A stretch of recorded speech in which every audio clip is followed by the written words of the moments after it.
So new Borderlands news, which is really right up my alley as far as the type of games that I enjoy. I was waiting for this all year.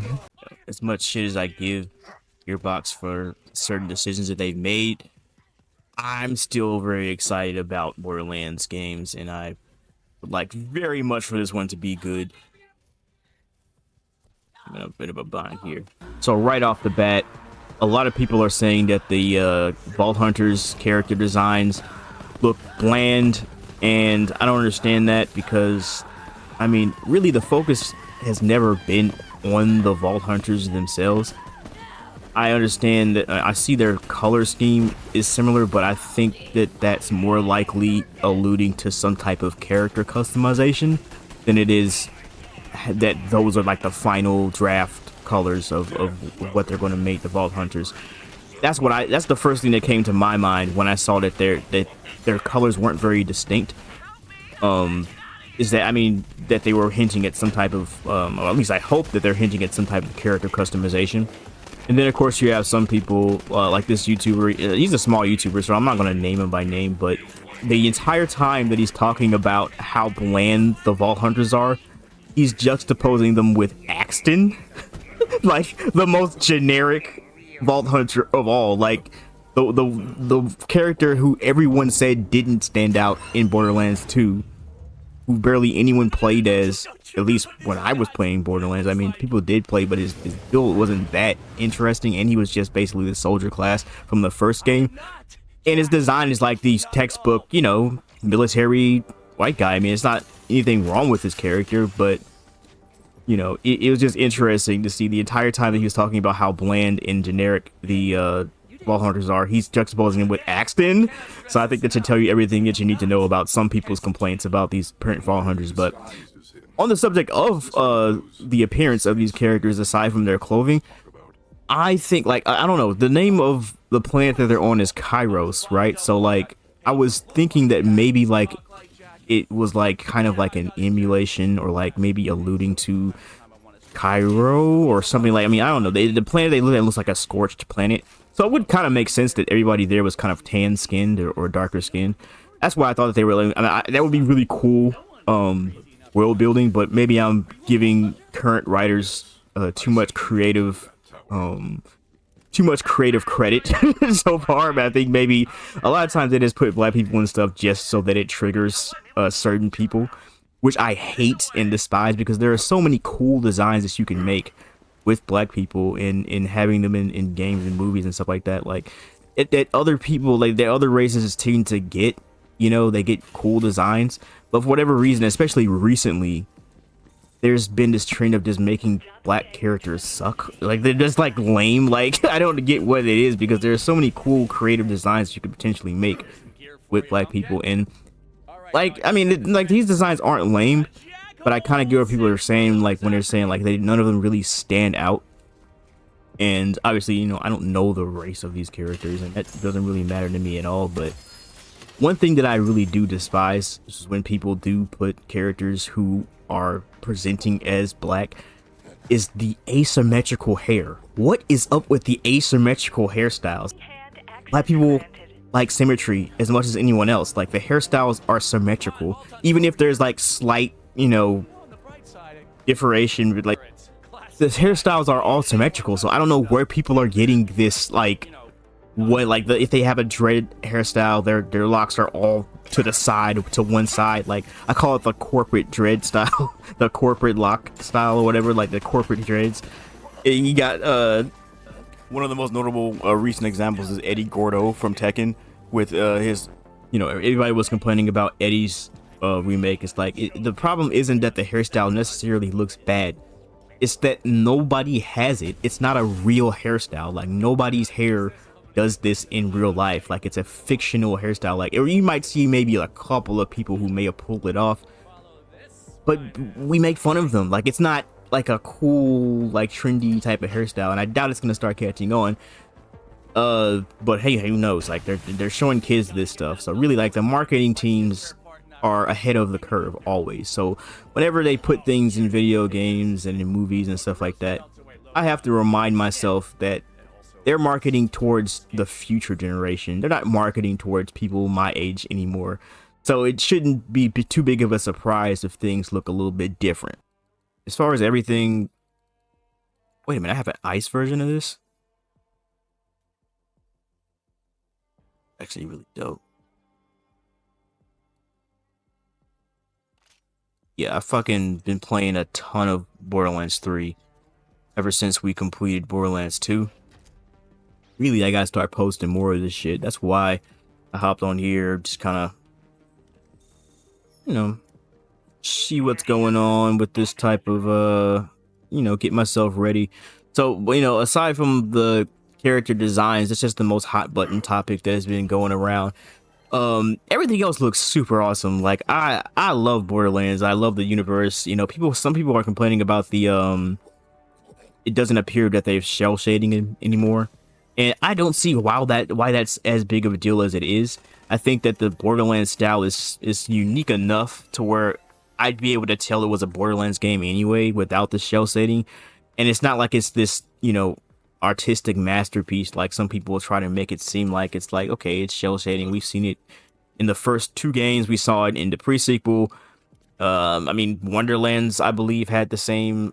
I think they did. Yeah, during the gameplay, they had the same thing. And also, you don't know how the gameplay is really going to look. I mean, they showed a couple of clips of the gameplay, but it's still pretty early for us to be like, oh, this is how the game is going to look when you're playing it.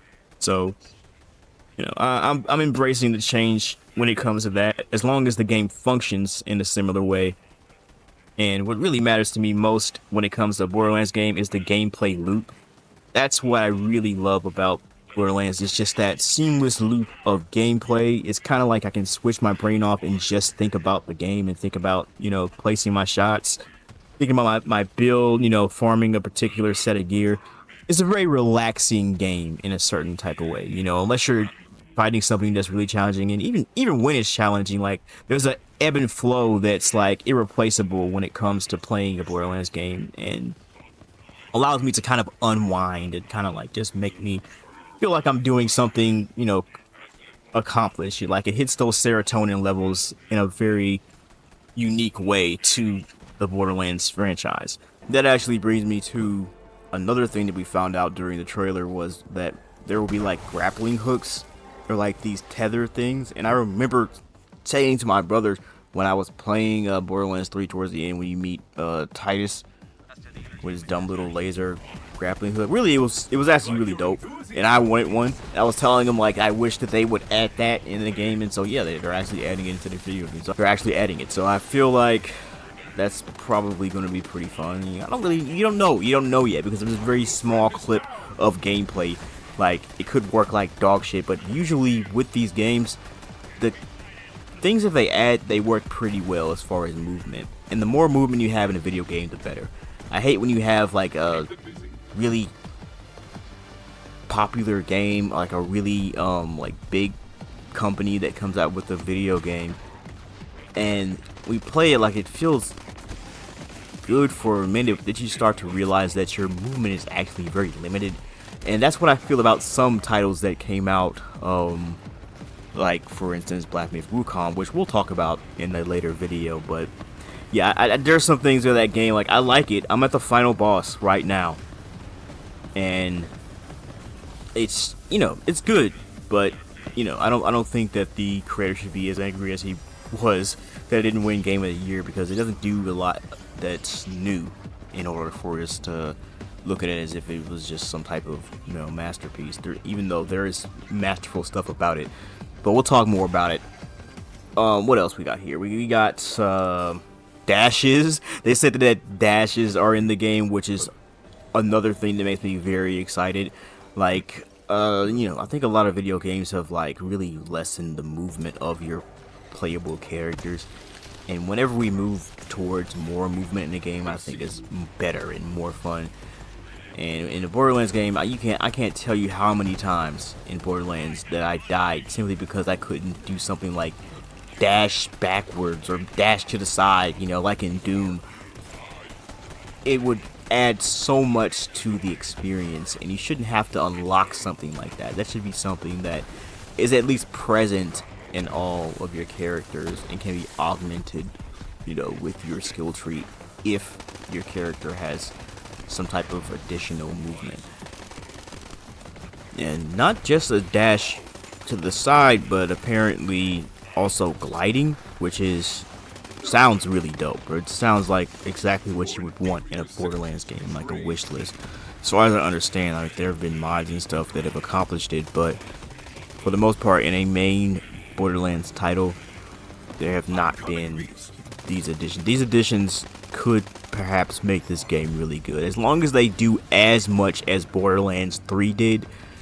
With these additions, this is shaping up to be a really fun game. Like, this is shaping up to be everything that we would want in a Borderlands 4 so far. Unless you're just really butthurt about the shell shading, you know, or some other, you know, meaningless reason. Meaningless, huh? What do you know of meaningless? One thing about me is that I'm kind of like against researching games until I beat them. Unless there's a part where I'm like really stuck in a game. I like to go in sort of blind when it comes to video games, so a lot of times like I don't really put too much emphasis on like optimizing my character until I've already beaten the game. And I think that it's a mark of a good game where you don't have to necessarily optimize your character in order to beat it. While it still can be challenging, you know, the game doesn't kind of stop you from doing something simply because your character doesn't have the absolute best gear that they could have, or the exact notes, the exact skills that you need to have to do the optimal amount of damage. You can just kind of explore yourself and kind of, you know, see what your playstyle is and kind of tailor your game to that. And with Borderlands, I feel like you can do that to a certain point. Obviously, once you get to true hunter mode and you get up to, you know, levels past 50, especially in this game, you might want to do some optimization. And actually, like with as many different playstyles as there are, with Borderlands, I feel like it's kind of fun. It's kind of fun to research. It's kind of fun to do, you know, certain things and learn about, you know, different builds you can do. I remember crashing my PS3. What did it come out for PS3? Did Borderlands 3 come out for PS3 or PS4? Either way, when I first started playing Borderlands 3, I sunk so many hours into it, man. I freaking crashed my system with Zane, and when I was fighting, I forget what the name of the last boss is in the Bounty of Blood DLC. But man, that was awesome. I think that should be a feature in most games. It felt so good, just covering the screen, just like blasting the hell out of my system so bad that it just had to quit. Like, I don't know what happened, but like, you know, it was pretty dope. And yes, my system still works. It's probably not good for the system, but either way, I think that there should be some type of built-in method in video games where you can crash the system if you do a certain amount of damage. It's like a reward, you know. It feels really good, especially, I don't know, maybe I'm just an old school player, but to me that seems like something that should be in the game regardless. It's like better than a trophy, to be honest. I always get stuck at this part. Not stuck, but it's like I always forget you have to go around to the other side to access this part of the map. Oh my god, hold on a second.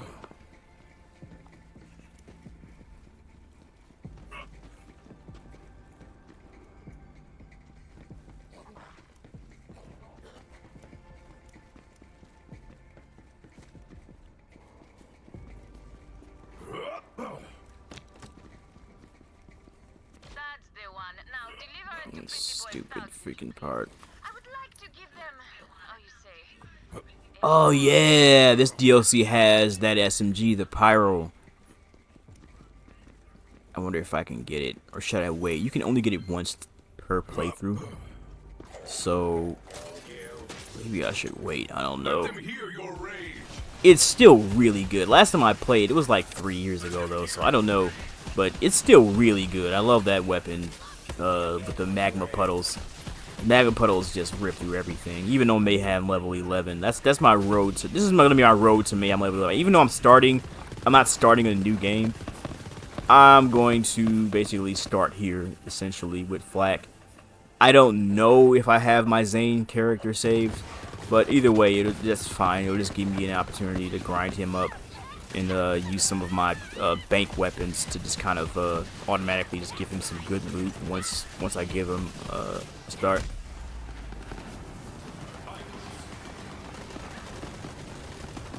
One thing about this game is that grenades do jack shit. Like, I can't remember a grenade that's good in this game besides Whispering Ice. Like, genuinely, unless it's like a buff grenade, grenades do nothing in this game. Like, it's essentially just like a used for like an augment, which is fine. I mean, the guns in this game are more than sufficient to provide you with enough excitement. But they just said screw the man, this is a tough freaking blunderer. Hold on a second. This feller thinks he's tough. Oh shit. How'd you get stuff?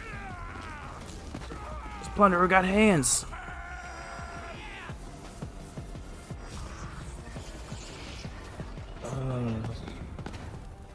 But yeah, see, the challenge is there.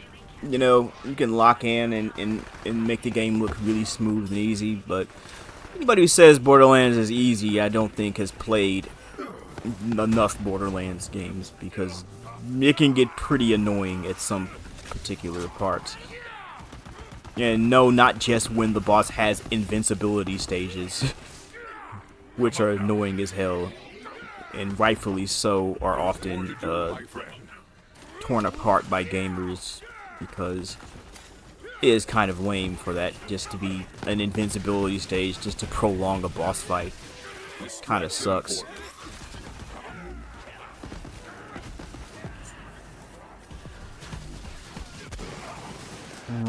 Go.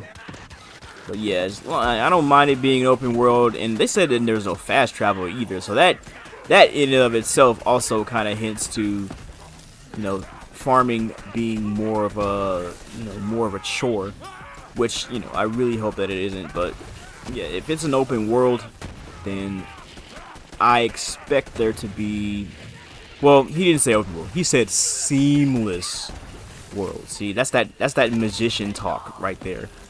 But it's a seamless world. Okay, but in any case, I hope that means that we have you know, some good ways of farming, or just a variety of ways of farming good loot.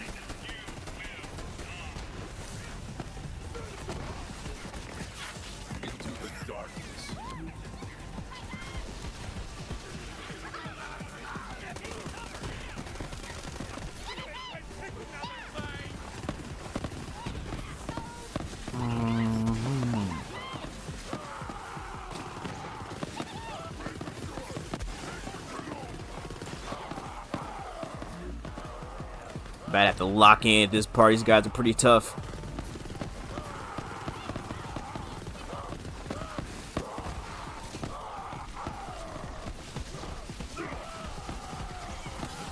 I'm using some Mayhem level 5 weapons and level 3 weapons, so these guys take a little bit of damage.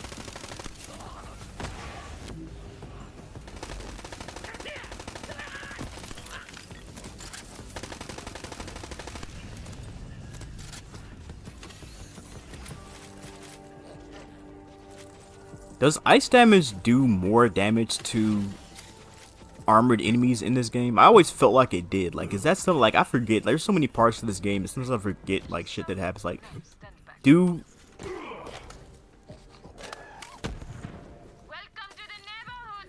armored enemies take extra damage from ice?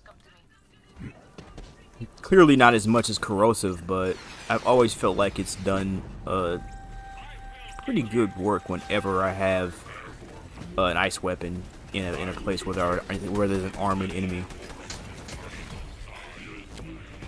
I don't know, maybe ice is just a really good element in this game, which I believe, because it really is. You know, anybody who's played Zane obviously knows that.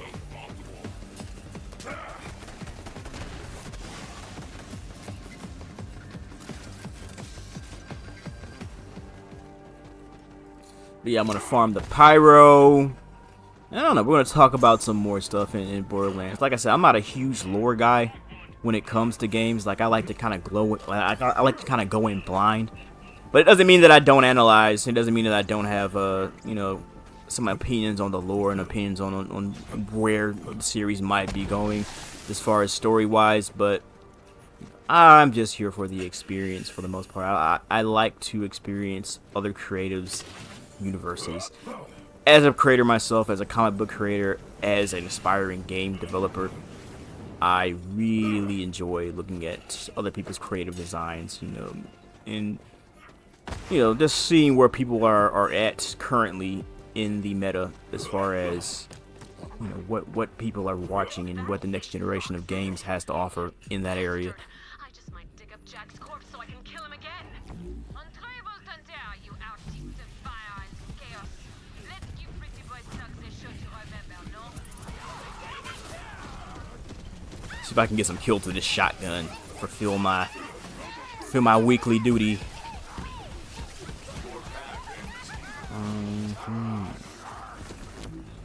Switching from Zane to Flak after, remember that Flak should stand still when he does his business for the most part.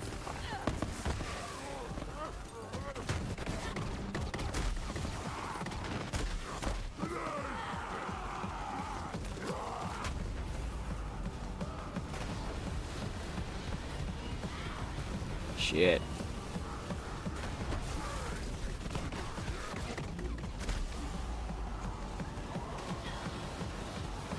I need the reflux. You actually get the reflux in this DLC if I'm not mistaken. I'm in fact mistaken. You get the reflux from Genevieve in the main storyline, which is surprising me because I didn't know that we actually got that in the vanilla game, but yeah. That's the gun that I really need, which is essentially the corrosive version of the Brainstormer. I was trying to think what weapons I would get in this DLC if I was just doing it to get past it, because I usually I do this one first because it's usually the easiest to get past, because good corrosive weapons aren't hard to find in Borderlands 3. So doing this one, doing the Handsome Jackpot DLC first, not only is a good way to kind of level your character, but what is it? The reflux, the Skex Eel in corrosive is also pretty good. It's not level in these clips, so it's not doing anything. What else? There's also another pistol. I'm forgetting the name. I think you get in the Hammerlock's Love Guns and Tentacles DLC. Also the Smart Gun, which is the gun that you see me using right now. You drop from Gigamine, and it's sick. I love it. You know, obviously, like, I'm playing under level, so the guns that you see aren't really doing the damage that they should be doing. But you know, I'm just challenging myself, and really I'm just jumping in here to get some extra loot. The Hornet kind of fell off in this game. I remember using it a lot in Borderlands 2, but for whatever reason, it's just not as good in this game, even though it's like the dedicated corrosive weapon in Borderlands 2. But really, I'm just trying to get some footage. You know, obviously, in this DLC, you fight a lot of loaders, but I don't think there's a whole lot of armored enemies. I mean, they do a pretty good job at throwing you some enemies with, like, armored shields and stuff like that during the main campaign.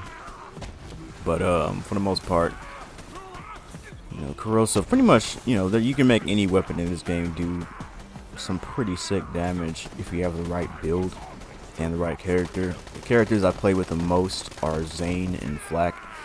But that's only recently. I played with Zane and Mose at the beginning, but Mose is so OP that it's kind of just makes the game a lot easier. Mose is easy modes for sure.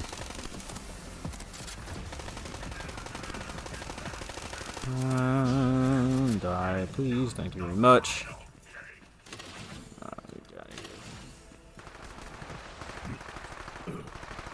I'm playing on Mayhem 7 in these clips, so that's why there are these little stupid laser turrets laying around. I get what people are saying about the Mayhem levels. They can get really annoying, but honestly, sometimes I don't mind. I think maybe I've even mentioned it in another video, but yeah, it doesn't bother me too much, especially when you get OP. You kind of want random elements.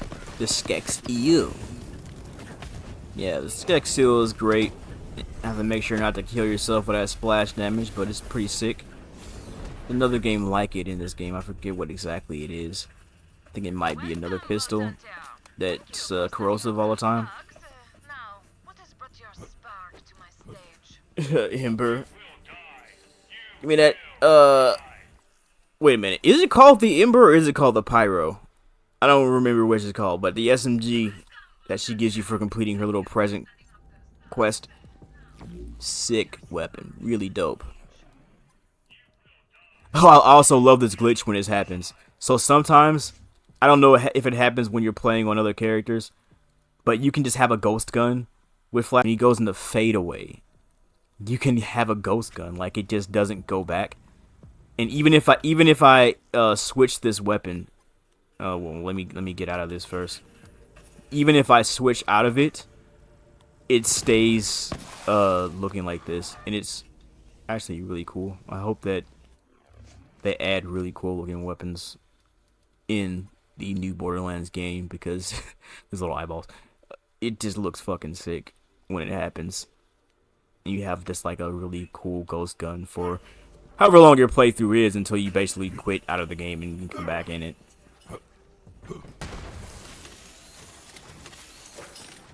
Alright, I'm going to complete this whole DLC, so I'm probably going to post it just some ambient gameplay of me going through this whole DLC, because honestly, for right now, even though that trailer was pretty long, like there's not a whole lot else to talk about in regards to that trailer. Like, you know, I don't like to speculate too much, but it looks pretty good. Like, the only concern that I have is the farming and the fact that we're in an open world. Like, obviously, you know, it sounds exciting, but at the same time, it's like, you know, how are they going to mess this up?